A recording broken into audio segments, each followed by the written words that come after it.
আমরা কি মৃত্যুর কাছাকাছি আসছি,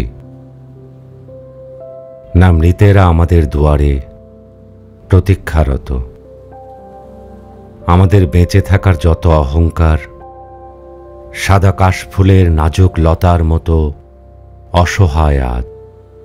মনে হয় এক প্রলয় ঝড়ে অচেনা এক এলোমেলো নাবিকের সাথে সমুদ্র থেকে সমুদ্রে আমাদের প্রিয় মুখগুলো বেদনায়, ভাবনায়, বিষণ্ণতায় আটকে থাকে রাত দিন নিঃশেষ নগরীতে। কতদিন রোদমাখা কারো শরীরের ছায়া পড়ে না রাস্তায় রাস্তায়। হয়তো অপেক্ষার জানালায় একটানা চোখ প্রলম্বিত হয়ে গেছে দীর্ঘশ্বাসে।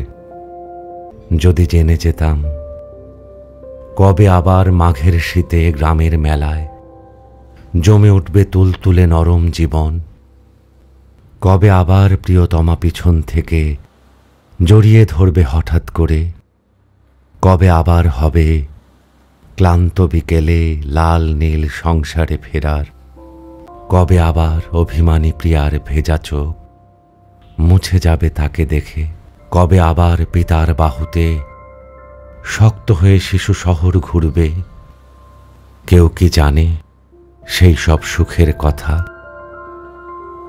ইদিপাস তো ভুল করেনি, সে তো ভুলের শিকার।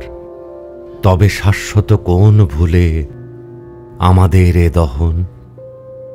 আহা, যখনই সন্ধ্যা নদীর গোধূলি শেষ হয়ে যায় সন্ধ্যার আগেই, তিনিও চলে যান অনন্ত আকাশে, অপূর্ণ রেখে যান জীবনের বাকি স্বাদ।